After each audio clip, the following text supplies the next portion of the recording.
네, 정부가 오늘 주택시장 안전방안, 즉 부동산 종합대책을 발표했습니다. 이 정부는 이번 대책을 통해서 투기 소유를 철저히 근절하고 실소유를 보호하겠다고 밝혔습니다. 투기에 의한 주택시장 불안은 서민 주거 안정을 위협하고 내 집 마련을 더욱 어렵게 만듭니다. 특히 집 없는 서민들과 젊은이들의 상대적 박탈감과 아픔에 마음이 무겁습니다. 상대적 박탈감은 근로의욕과 경제하려는 의지를 떨어뜨리고 자원 배분 왜곡 등으로 국민경제 전반적인 활력을 저해할 수 있습니다. 정부는 지금까지 부동산 정책에 일관되게 견지해왔던 첫째, 투기 억제, 둘째, 실수요자 보호, 셋째, 맞춤형 대책이라는 3대 원칙에 입각하여 투기와 집값은 끝까지 잡겠다는 각오로 이번 대책을 마련했습니다. 네, 정부 발표 내용을 하나하나 살펴보겠습니다. 우선 종합부동산세 부분입니다. 서울, 세종 전역과 부산, 경기 일부 등 이 조정 대상 지역 2주택 이상 보유자에 대해서 종부세 최고 세율을 최고 3.2%로 중과하기로 했습니다. 당초 정부안은 3주택 이상 보유자만 추가 과세를 하기로 했지만 최종 확정안에서 조정 대상 지역 2주택 보유자도 추가 과세 대상에 포함시켰습니다. 또 재산세와 종부세 합계액이 전년 150%를 넘을 수 없게 했던 것을 조정 대상 지역 다주택자의 경우에는 300%로 상향 조정해서 늘어난 세금이 바로 적용될 수 있도록 했습니다. 또 과표 3억에서 6억 원 구간을 신설해서 세율을 0.7%로 0.2%포인트 인상합니다. 이에 따라 종부세 부과 인상 대상이 대폭 늘어나게 됐습니다. 종부세 개편에 따른 추가 세수는 국회, 관계기관 등과 협의하여 서민 주거 안정을 위한 재원으로 활용하는 방안을 적극 강구해 나가겠습니다. 주택 임대사업자에 대한 세제 혜택은 대폭 축소됩니다. 조정 대상 지역의 1주택 이상 보유자가 신규 취득주택을 임대주택으로 등록하는 경우에도 종부세 과세 주택에 합산하고 양도시에는 양도세 중과도 그대로 적용하기로 했습니다. 또한 임대사업자의 투기지역과 투기 과열지군의 대출은 LTV 주택담보대출 비율 40%가 적용됩니다. 자, 앞으로 2주택 이상 보유자는 서울에서 대출로 집을 살 수 없게 됩니다.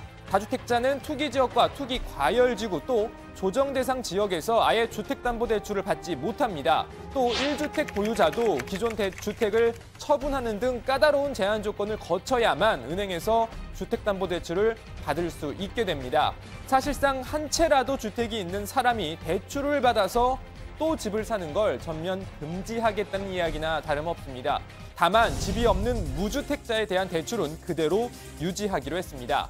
자, 이번 정부의 대책이 수도권 부동산 광풍을 잠재울 수 있을지 전문가들의 의견을 들어봤습니다.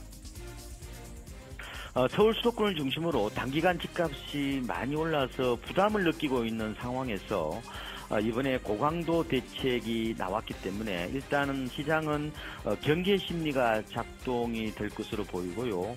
상승세 둔화는 불가피해 보이고 일부 재건축 같은 경우는 정책에 좀 민감하게 움직이기 때문에 약세 가능성이 있지 않을까 예상을 해봅니다.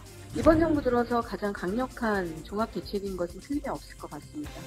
세금 규제나 대출 규제가 강력하게 진행이 되면서 4분기 이후 내년 정도부터는 시장의 영향이 좀 커질 수 있겠고요. 시장 가격 안정이나 투기 심리 억제에 도움을 줄 수 있는 가능성은 높아졌습니다. 임대사업자들이 좀 폭넓게 사용했던 대출 등에서도 규제가 높아지면서 아무래도 유동성을 자유롭게 썼던 투기 수요자들이 타격을 받을 것으로 보여집니다.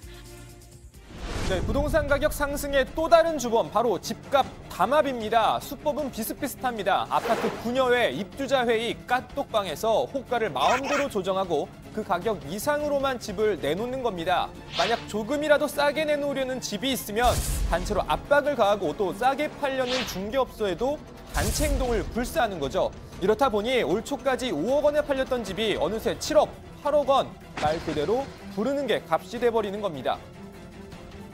단체 카톡방 등을 이용해가지고 이제 매물 내놓는 거를 실시간으로 이제 모니터를 하는 겁니다.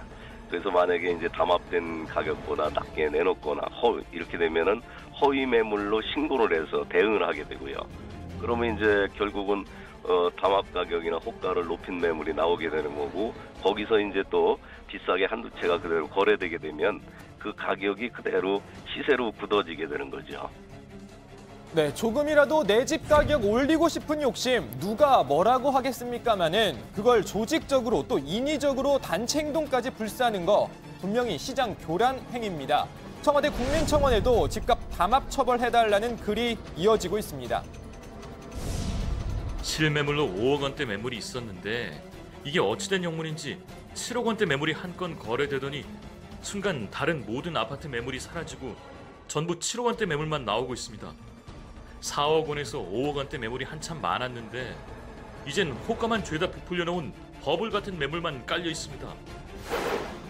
불과 2, 3주 사이에 현재 거주 중인 아파트 매매 가격이 1억 원에서 1억 5천만 원이나 상승했습니다. 아무리 미친 집값이라지만 2, 3주 사이에 최대 1억 5천만 원이나 상승할 수 있습니까? 최근 입주자 대표 선거 시 공약 중 하나로 아파트 가격 상승이 있었던 바 영향이 있었던 게 아닌지 의심스럽습니다. 자, 문제는 이런 집주인들 사업자가 아닌 일반 개인이어서 현행법상 담합행위 자체로는 처벌할 근거가 없다는 겁니다. 정부도 사태의 심각성을 깨닫고 오늘 관련법 개정을 통해서 처벌 규정 만들겠다고 밝혔습니다.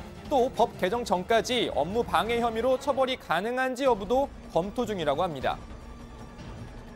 부동산 투기 및 거래에 따른 편법, 탈법 상속, 증여 등에 대한 자금 출처 및 세무조사를 지속적으로 강화해 나가겠습니다. 인터넷 카페 등을 통한 부동산 가격 조작, 허위 거래 등 시장 교란 행위에 대해서도 모니터링을 강화하는 한편